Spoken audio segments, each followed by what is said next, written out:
Hi, everyone. Welcome back to the Change Your Mind podcast, where we explore personal development, spirituality, and science. I'm so excited for my guest today.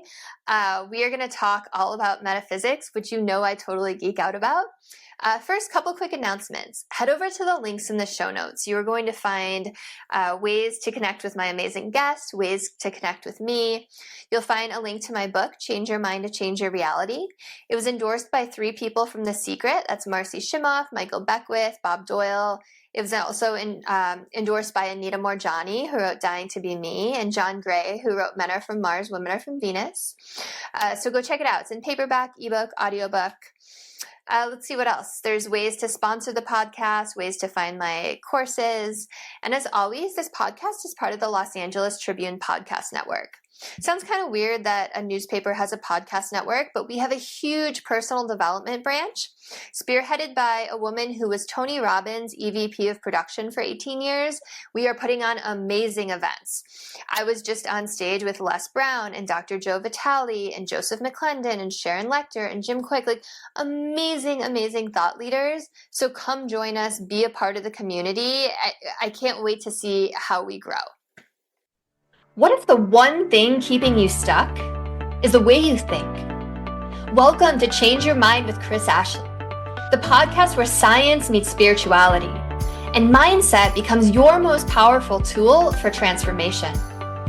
I'm Chris Ashley, author of Change Your Mind to Change Your Reality, trainer, speaker, and lifelong seeker.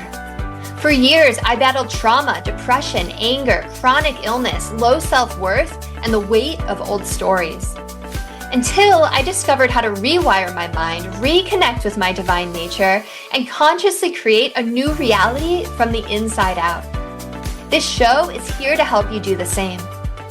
Each week, we explore the intersection of personal development, spirituality, and science, diving into topics like healing, emotional mastery, entrepreneurship, resilience, and the quantum nature of reality. You'll hear powerful stories, gain practical tools, and real conversations that will help you change your perspective, get unshakable confidence, and live the vision your soul has always known is possible. Whether you're navigating a major life shift, building your dream business, or seeking deep healing and alignment, you're in the right place. So if you're ready to break through, take back your power, and create a life on your terms, this is your moment. Let's break free from the patterns that hold us back, awaken to who we truly are, and rise. Your transformation starts now.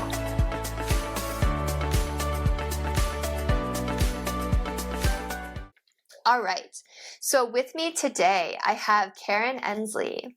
So Karen is the co-host of the podcast Skeptic Metaphysicians for 4 years, and she's hoping to pique people's curiosity and give them a taste of what's out there with the show. She's also one of 3 founders of New Reality TV, which is helping broadcast all of these messages out into the world. So welcome, Karen. I'm so happy you're here. Well, thank you. I'm very excited to be here. Yeah. So I always start all of my episodes off the same way. And that is by asking my guests, what is their origin story? So what is it that put you on this path of getting these messages out into the world? Gosh, well, it's kind of combined, and it's hard because unfortunately my co-host and my life co-host sick in bed today. But it started, really, he actually started the whole podcast. And he was going through his own spiritual awakening. Everyone had their struggles during COVID. It affected him very strongly as well. And he had to kind of take a few steps back, do some deep dives, and really kind of restructure who he is. He wasn't liking who he saw in the mirror. He worked with a therapist. She got him into meditation. And he previously, in his youth or, college days, a little bit after that, really was diving deep into all of these. In fact, he was even part of a coven. So he was familiar with the space, but he had taken a 20-year break from it. So getting back into meditation got him really back into all of this stuff. And he started reaching out to people that he had been in contact with before and having conversations with them, and created a podcast to kind of get some of these messages out. Well, some of the times he would have some people that we both knew, and I would pop in and join. And then it just was so much fun. We decided to go ahead and team up and be both the hosts of the Skeptic Metaphysicians. So that's kind of how that started.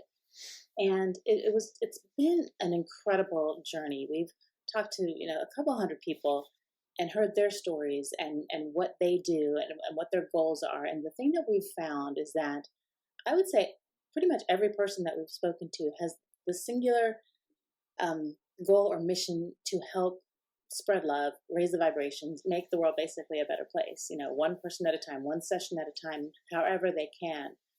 And we knew that, our podcast was great. It was doing, very well. We're getting these messages out, but we needed to amplify that. So that was pretty much why we started New Reality TV.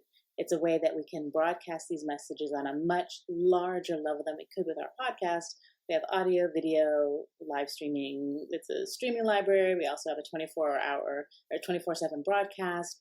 So it really gives a lot of opportunities for people to hear these messages that are so important. Yeah, thank you so much for sharing. And you've so generously offered to put my other show on your streaming network. We've been talking about that.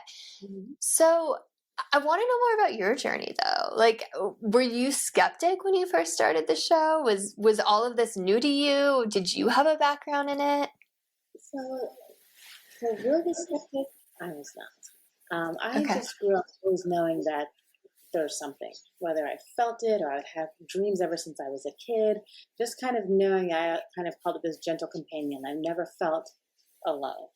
I just don't think I could tell you exactly what it is that I was feeling, but I just always knew. And having different experiences when, loved ones passed, or when I've really needed something, things that happen, you just can't explain that away scientifically.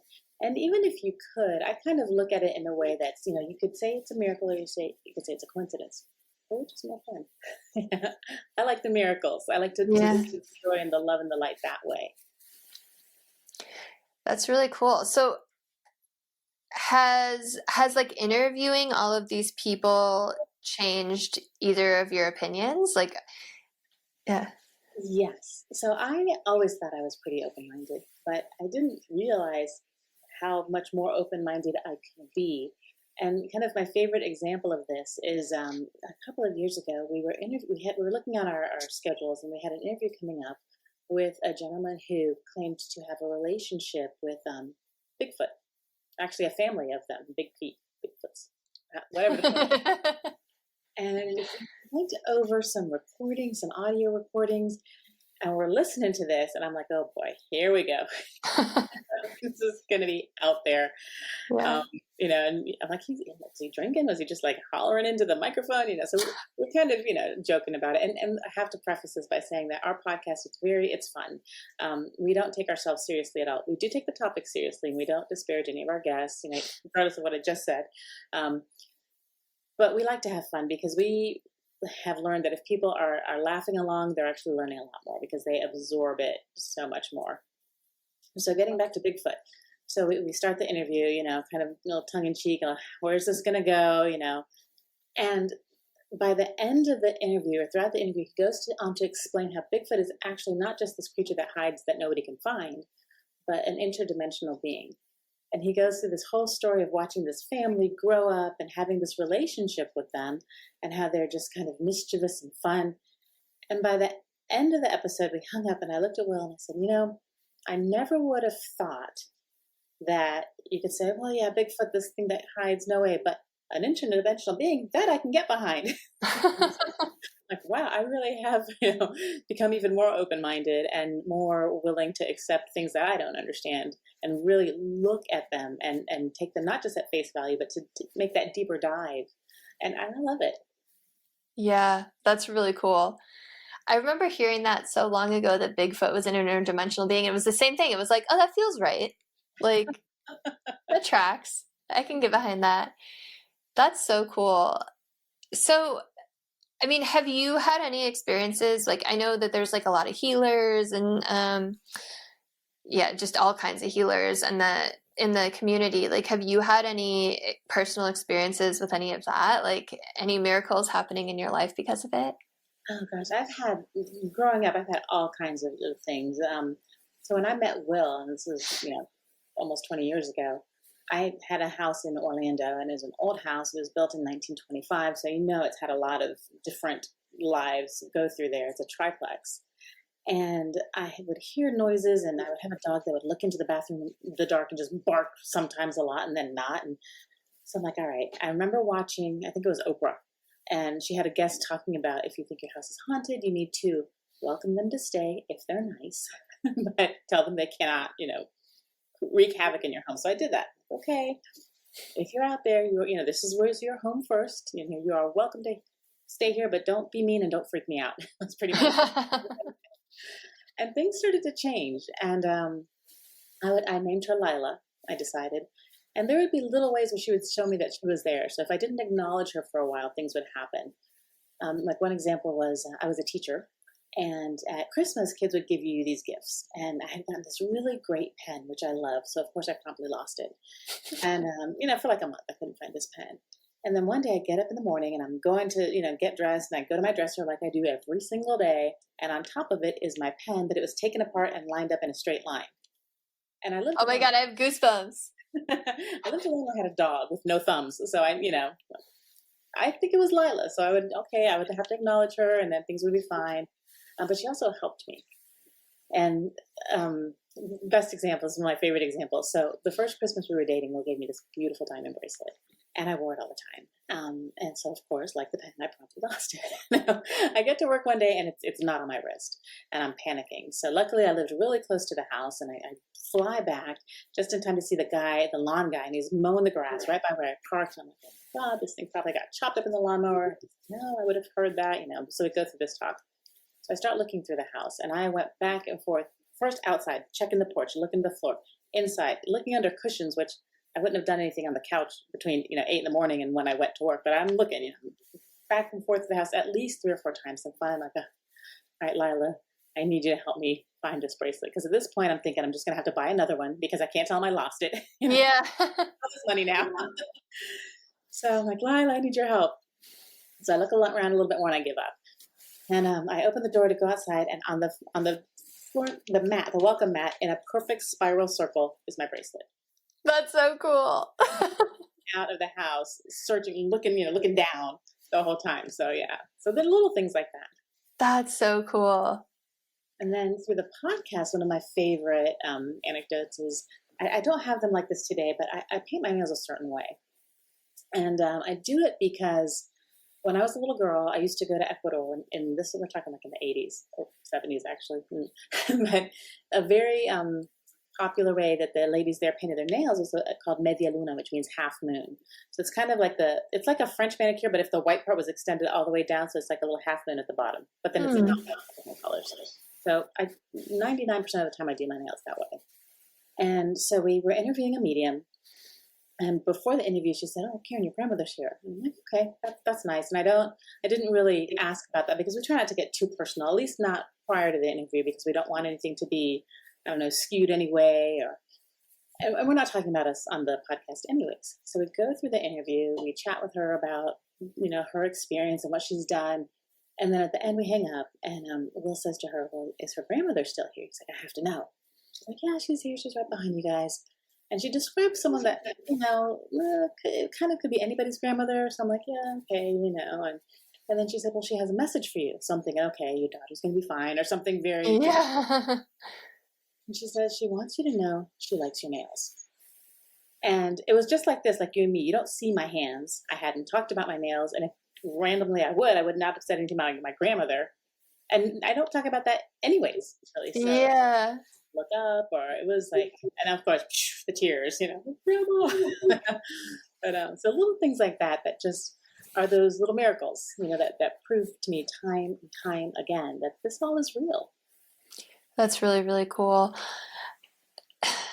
So, I mean, I believe we all have these gifts, and some people are just more tapped in. I guess, how do you navigate? Because I've had, between this and my other show, Beyond Reality, I've had a lot of mediums on, and a lot of animal communicators and stuff. And it's sometimes they say things that are so right on, and sometimes it's just so off. It's how do you navigate who's real and who's kind of BSing you?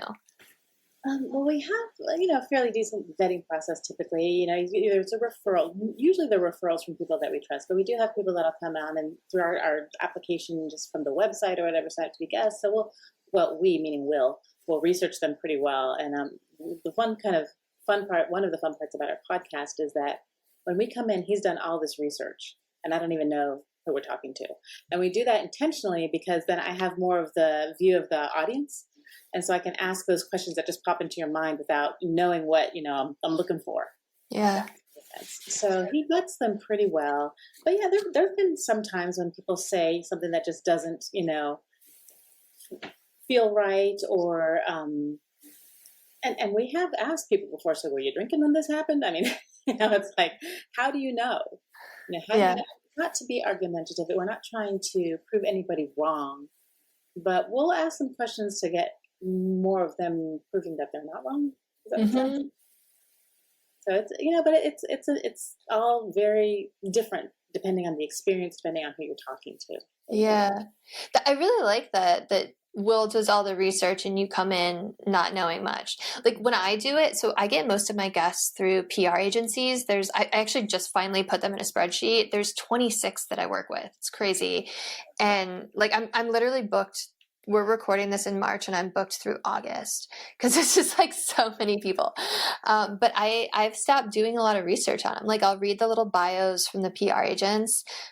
So I know, if it's going to be a good fit or like, but I like the idea of like coming in blind and we're just having a conversation. Like I like it to be like, oh, we're just grabbing a cup of coffee and having a conversation and people kind of happen to be eavesdropping. Right. So I love that you do that, but like, it's cool that Will has the background. So it's like you get both. It is. It's the best of both worlds because he does the vetting, and he knows it's not someone that's just whatever. And we have had on occasion one or two people that just are there to sell their books or something like that. And we actually not really speak in the podcast because that's not what we're about. We will always give people a chance at the end to talk about, hawk your wares. What do you got? But that's never the point. And we don't want our listeners to think that, because you know how they are. People are very loyal to you. They trust you when they've been following you for a few years. And we don't want to say, hey, if we don't know this stuff is genuine, if we can tell this guy's just for sale, we don't want them to think that we're, what's the right word? Like supporting that or saying, yeah, he's good if we don't know. Yeah, totally. We owe it to them to really kind of do our homework too. So how does Will, okay, so if Will's like researching someone, like how does he decide, and it wasn't like through a referral, how does he decide like, okay, this is good?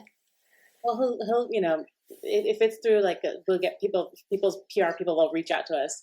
And we'll always check out the website. We'll look at the reviews and he's very good about that. We'll look and see if there's something of substance and is that something that's going to fit with what we're talking about? We don't want people that are just, sensationalizing things, the clicks. It has to be something also that's within the scope of what we talk about, which really there's a lot within the scope of what we talk about. But we also, if we've just talked to maybe 2 channelers in the last 2 or 3 months, we're going to, probably hold off talking to another channeler for another several months because we don't want it to be the same thing over and over again. Yeah. So what's your favorite topic to talk about with people? Love. I love that. I meditate a lot, and I remember one time, I get the downloads, and just it started popping into my head, love, and how I think that the worst thing in the world is that what causes all the anger and the angst and the pain is lack of love. But I truly believe that it's not that it's the lack of love, it's people not realizing what love is, because you fixate on a type. It's either, romantic relationship or maybe like a mother and a child. But there's so much more to it than that. There are so many more types of love. And I was having this image of this little like toddler running through the ocean in the shallow water, and it's splashing and it's sunny and it's beautiful, and this kid's just laughing until someone pulls him out. What he's experiencing in that moment running through the water, that's love. He's loving the feel of the sand on his feet and the water and the wind blowing through his hair and just that feeling of that happiness. And there are so many different types of love. And I want people to really be able to look around, because if you look around, you can see these things and you can feel them.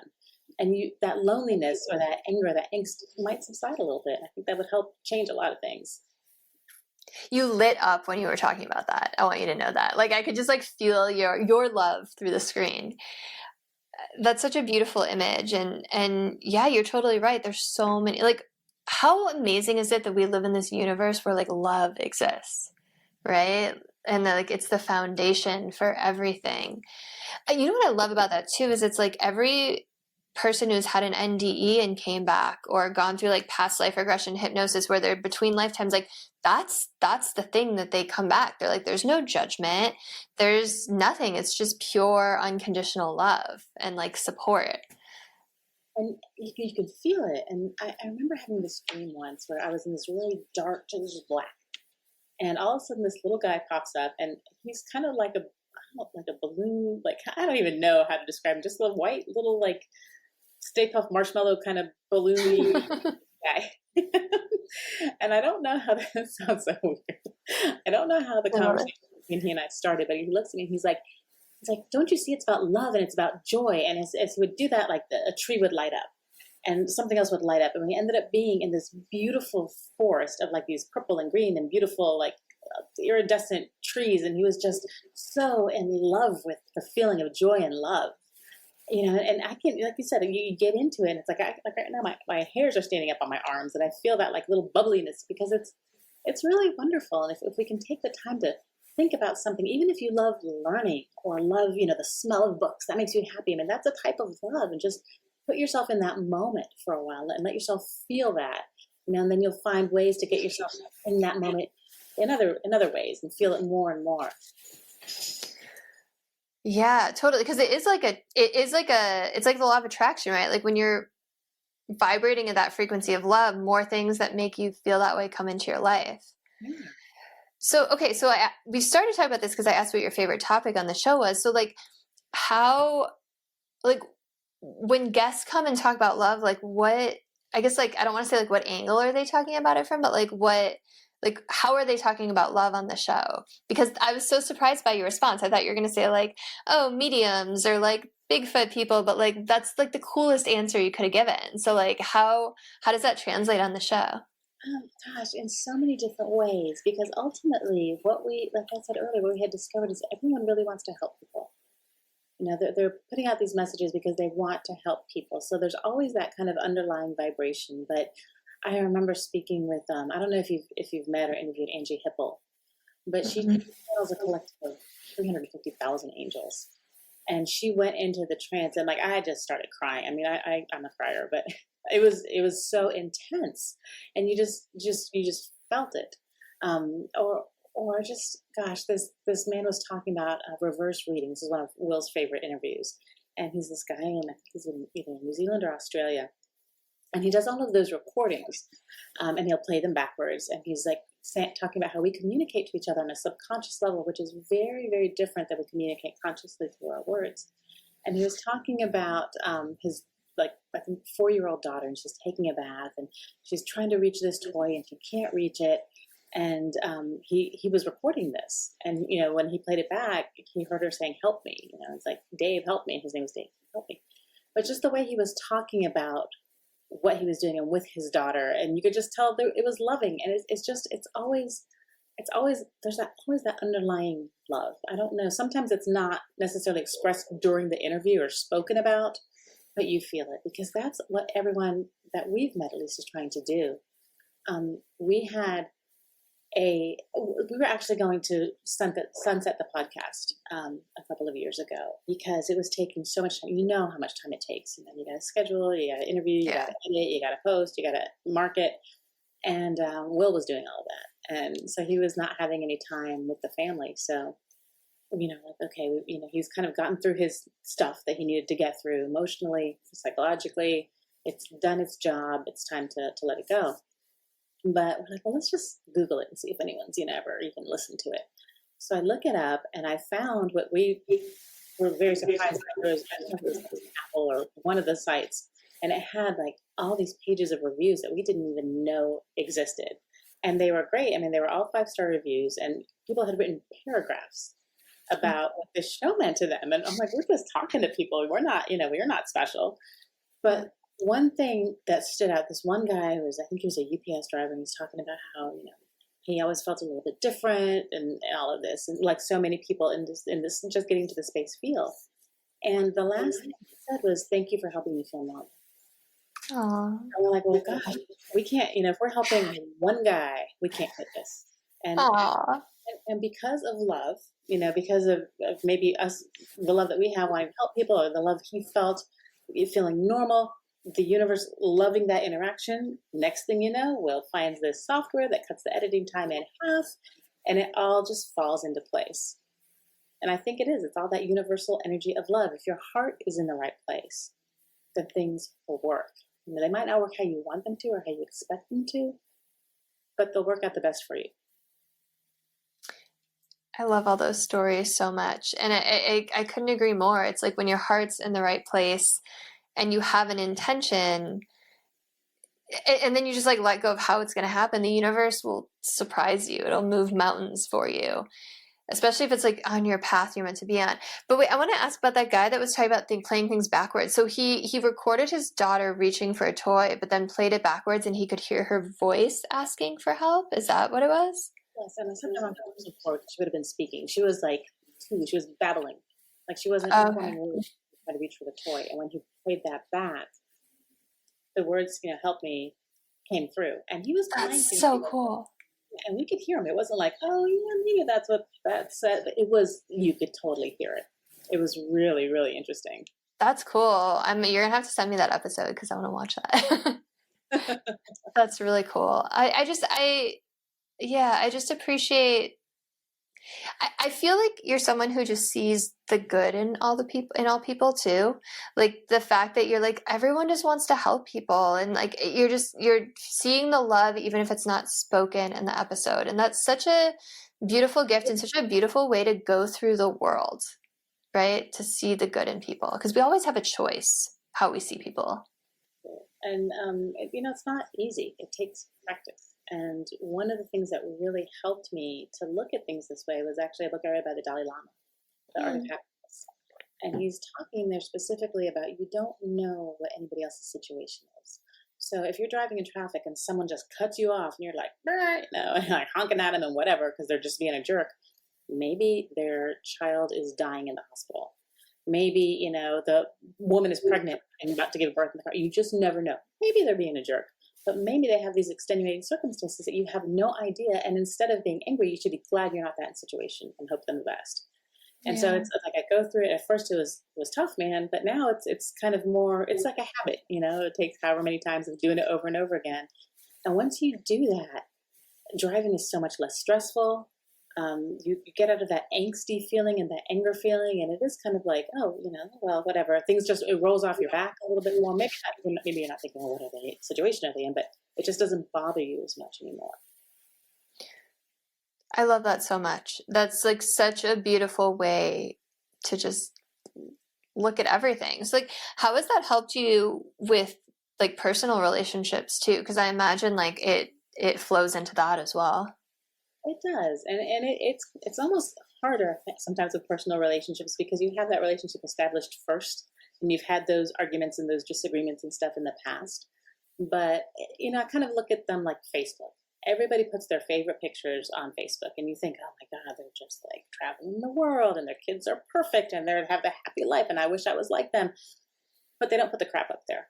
And I mean, most people, some people do, but most people don't. I have to remember that everyone's got that, so no matter what you're presenting, we all have these difficult situations. We all have, family members that are ill or jobs that have been lost, and we're doing our best. And so maybe they're not telling you this and they don't have to share this with me. So I'm just going to say, okay, right now they're presenting themselves the best they can. If they're being a jerk and this is someone that I care about, it's my friend, I know there's a reason why. I'm going to try is the key word, not to take it personally. And it just makes it easier because then I don't feel like they owe me an explanation. And then, if it's happening for a while, I can choose to just, give them some space and back off and then, come back later and all is good. Yeah, I think that's so important what you said. Like, I'm sure you've read the 4 Agreements. It's one of my favorite books.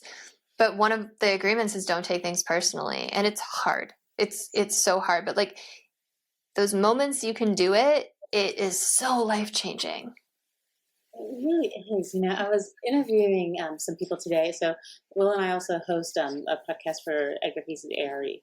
And so I was interviewing a couple today, and we were talking about transitioning yourself and integrating your spirit with your physical world and all of this. And somehow we got on the subject similar of kind of these negative situations. And, it's like I could tell my daughter 1,000 times in a week how beautiful she is.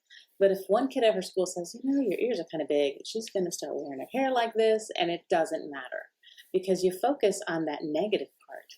And it's hard not to. It's hard to accept. We were talking about courage, and you have to, courage is so many different things, but one of it is the courage to surrender and the courage to really accept who you are and be okay with it. And once you do that, your confidence is going to build, your capacity to let things roll off is going to grow, your ability to love is going to grow. But it's tough. It can be really tough. Totally. I think we're wired towards the negative as a survival instinct too, right? Because we're animals and we grew up in, I don't know, if we were cavemen at some point, I don't know, we might have come from aliens, but that's true. Maybe a little bit of both. Yeah. But it's like we're wired to look for danger. And now in our modern society, it's like, okay, like social media becomes the danger. So like, okay, I have to ask you, like, how old's your daughter, first of all? She's 14. Okay. So that's like even in the thick of it, probably on social media, like in high school. So like as a mother, how are you instilling like this self-confidence and courage and everything we've been talking about, looking at others with compassion? Like, how do you instill that in your child? Well, gosh, it's a constant, right? And she's not quite, she's going to be in high school next year. She has that birthday that's later. So Okay. She's 14 before most of the kids. And she's not on social media because I know how toxic that can be. And eventually she will be, but I had her when I was 41. So I'm a little bit of that hover, hover parent. But we actually went out to lunch today. And she's on spring break. So let's go out to fine dining. We had oysters Rockefeller. And we had like this 4-course meal. And it was so nice. But we were talking about confidence. And, she's going to high school next year. And she's always been in these little tiny private schools. And it's going to be like 2,000 kids. And, all the things that happen with teenagers. And so it's kind of like, you have to honor yourself. And basically, I don't want to say screw everybody else, but when it comes to being a woman and being in charge of your own body, you absolutely have to do what you are comfortable with, no matter what. And I was, telling her about my experiences as a kid. Like some boy tried to kiss me and he was really cute, but I kicked him in the shin and I ran away. I was like, you know what? People thought I was weird, but I wasn't ready to be kissed and I didn't know how to handle it. So that's what I did. That's amazing. So you have to do what makes you comfortable, because if you let someone else kind of have that power over you, you get used to that. And that becomes your normal and what's acceptable for you. And then you're not going to live the life you wanted to live. It's going to be meh because, they're doing this or they want me to go here or do this and I don't really want to. But you have to be able to say no and know that it's okay. Because ultimately, you're the only person that has to live with yourself. And you're not going to be able to make a better impact on the world if your life is me. And that's what I think we're all here for.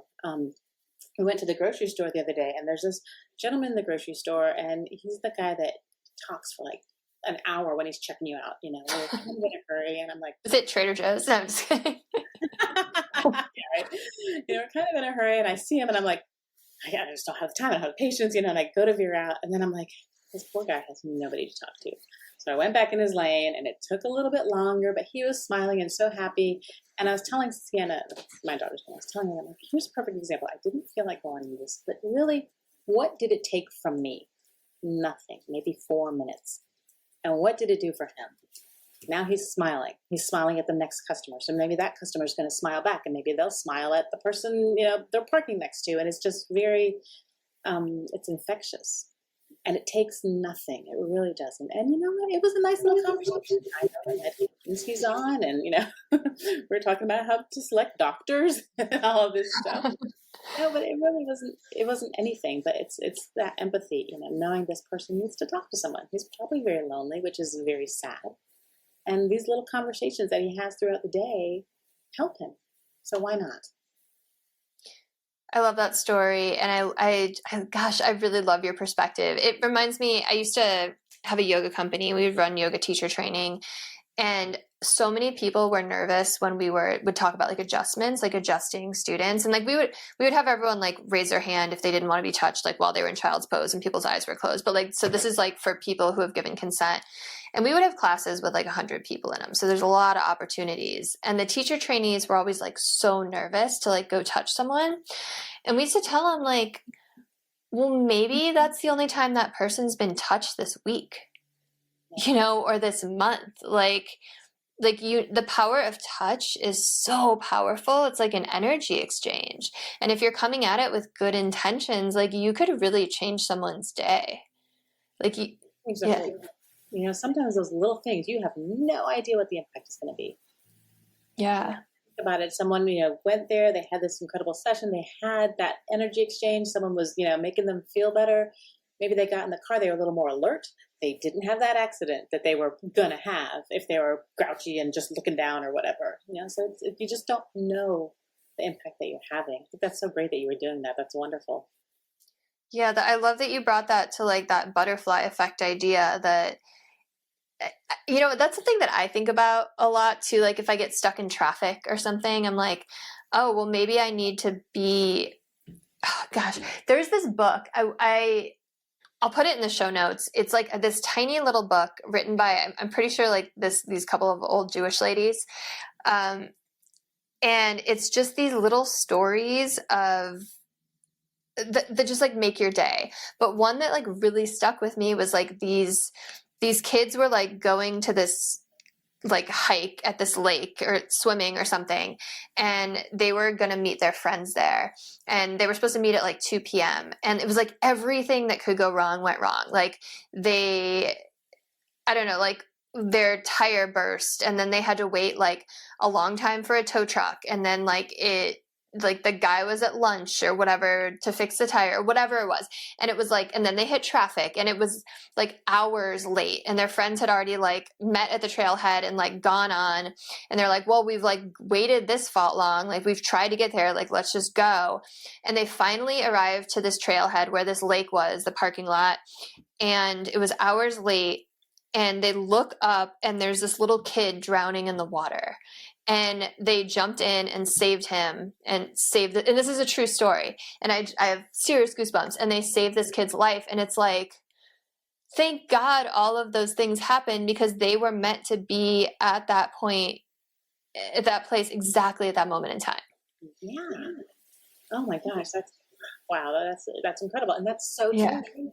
Yeah. And we had, so not even comparable dramatically, but kind of one of those situations. I went with a good friend to Italy, and we only had a couple of days. I was staying there because I was going to do cooking classes and language classes, but she was just with me for a week. So we had like 2 days left. We got to go to the Vatican, see the Sistine Chapel, and we got to go to the Colosseum and all this stuff. So it's the third day before we have to leave, and we go, and the Vatican's closed. And we're like, oh man, we can't get in. It was some weird holiday or something. We go to the Colosseum. The Colosseum's closed. We're like, what the heck? So we're all kind of disappointed. So we go back the next day and we're just kind of walking around and we know we can't get in the Colosseum, but all of a sudden we hear all these crowds of people just like cheering and stuff. And there's like this gathering. We're like, what's going on? So we go over there and they're passing the Olympic torch. And that's why the Colosseum, they were so we're like, oh my gosh, we're watching this whole, and then the crowd leaves and the guy with the torch is there. So we have pictures holding the Olympic torch. Wow. This is great. So we're like, let's just go over to, Vatican City. We can at least see the outside, the structures and all that.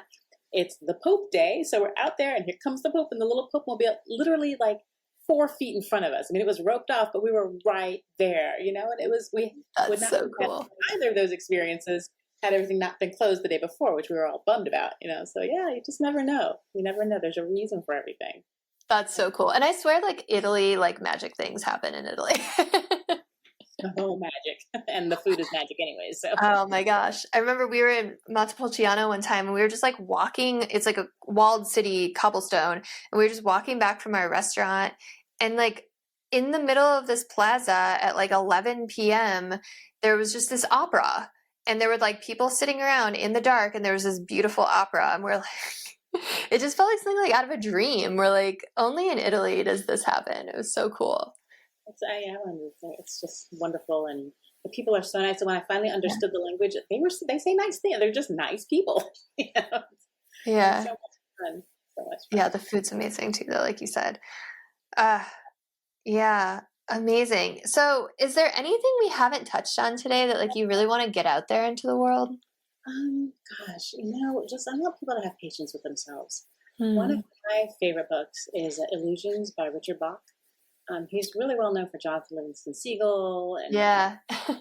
but it's a little tiny book. You can read in a day. It's about it starts out about the Messiah who changes his mind, doesn't want to be the Messiah anymore, and it's this great little book. And part of it, it's about these two biplane pilots, and one of them was this ex-Messiah guy, and kind of their interactions. And so the ex-Messiah guy gives the other guy a book, and whenever you open it, what you need to hear that day will be on those pages. And so, kind of the way I'm thinking of things now, there's one quote that I think we all need. And he opened the book and it said, "What the caterpillar calls the end of the world, the master calls the butterfly." And I think we are all getting ready to become the butterflies. That's really beautiful. Until then, things are kind of crazy right now, but I think that's the plan, anyways. I mean, so when you say that, do you think it's because like humanity and consciousness are rising and like 5D Earth is coming, or do you think we're just, yeah, like interpret that in your view? Well, I think yes, first of all, but I think it's always been like that on an individual level. I think people are afraid of death or whatever, and then they have this moment and they become the butterfly. But I think now it's happening en masse. And I think it's kind of scary. You hear about how all the systems have to collapse before we can have that birth. And, births are always messy and ugly. And I think that's what's happening now. I think now this all is becoming so much more mainstream. And it's interesting. So for New Reality TV, we have some certain rules, and one of the rules is we don't have any political content on there, not left, not right, not in between.